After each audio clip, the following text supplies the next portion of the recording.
Jane needs a job. She has a job. She works as a waitress at a local diner. She needs another kind of job, a role, a part, something. Anything to let her know she's on the right path. Anything to let her know she deserves more than a school variety show. Acting is a fool's pursuit, 1 in a billion, her father says. Her grandfather agrees but adds, those who have the courage to follow their dreams have a 99% chance of being that 1 in a billion. Have courage. Courage will put the odds in your favor.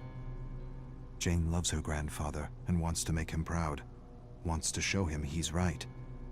I'll be that 1 in a billion.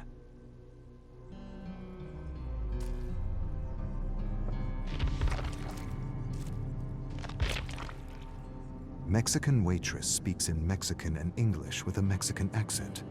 Who wrote this? Mexican isn't a language. Doesn't matter, you get the gist. Her face grows warm with frustration. The accent isn't necessary. Why? Why the accent? Why can't it just be waitress? Waitress who speaks English? Why does the script need the waitress to be Mexican? Why is this important to the scene? Jane stares at the director, trying to understand his needs. It brings flavor.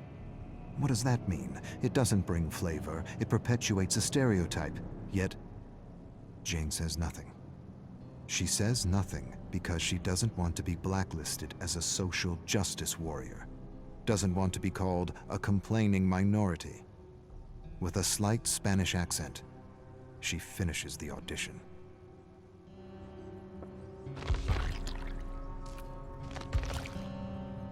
Jane shares a beer with her friend Dwayne.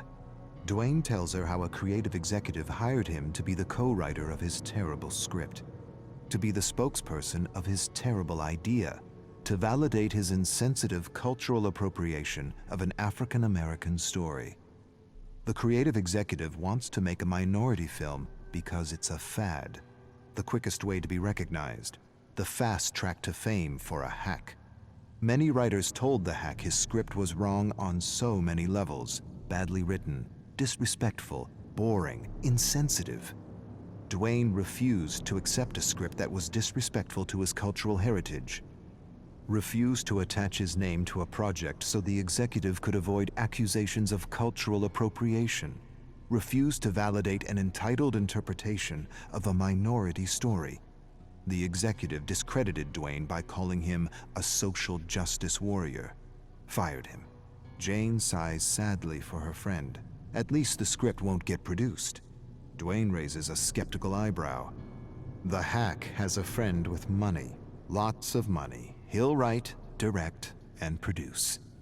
Entitled hacks with friends in high places. It's how bad movies get made. They toast bad movies. Jane laughs. Not because it's funny, because it's true.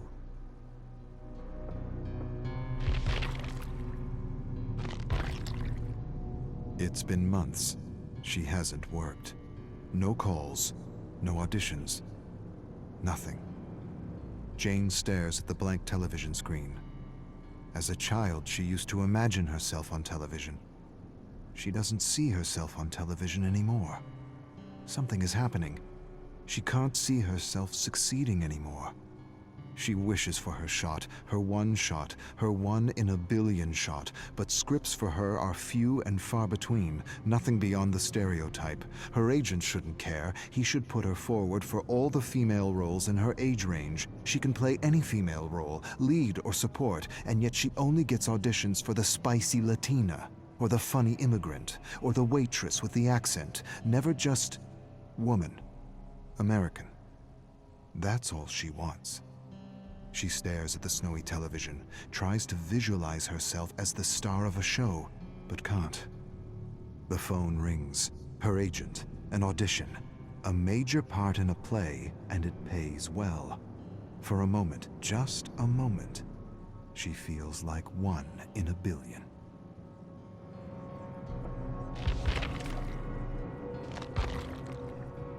Jane's cell phone rings. She freezes on the sidewalk. This is it. And she doesn't know if she wants to answer or not. She can't take another rejection. Not for this part. This part is too important. She brings the cell phone to her ear. answers.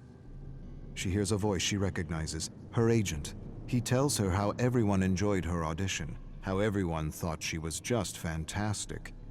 He goes on about something else. She waits for the but, the proverbial but, 1,000 compliments negated by one single, all-destroying but.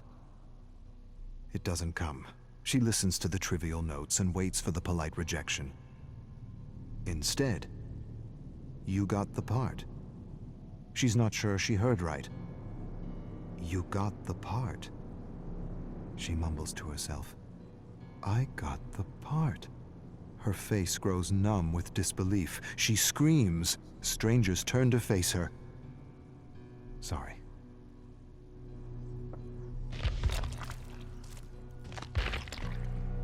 Dwayne helps Jane rehearse at a cafe. They take a break and he tells her the hack is now doing a Chinese story and is desperately searching for a Chinese writer to validate his most recent abomination. Jane laughs. Hacks with money, it's how bad movies get made.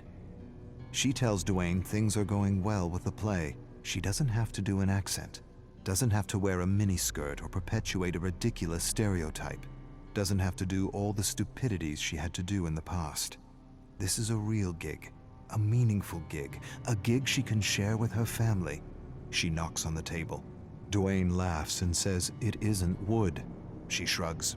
He says he's happy for her and hands her a cutout from a magazine. Open audition for Quick Talk. He says he put in a good word for her. She'd make a perfect host. She thanks him, but the play takes all her time. Too bad. You're the most real person I know, and that's what the show needs.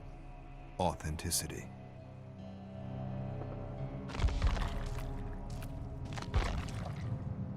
Last rehearsal before opening night, and she's nailed her role despite some last-minute changes to the script.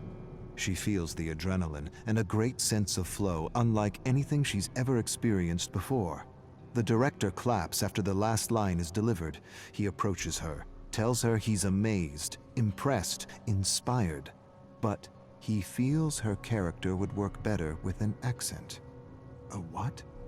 The request undermines her, shatters her. Why? I don't understand. For giggles. It would be fun. The character doesn't need an accent. The character is fine without an accent. But it would add comic relief. Comic relief! That's what she is to this director, to the producers, to this industry. Comic relief. She stares at him, waits for him to burst out laughing, waits for him to say he's joking, waits for an apology that never comes. She sighs and feels the strength of her ancestors coursing through her veins, a strength that won't allow her to sell out, a strength that won't allow her to perpetuate a hurtful image of what it means to be an American. She shakes her head at the director. Find a comedian, asshole. She storms off stage. Those who follow their path beat the odds, even if the odds are 1,000,000,000 to 1. Bullshit.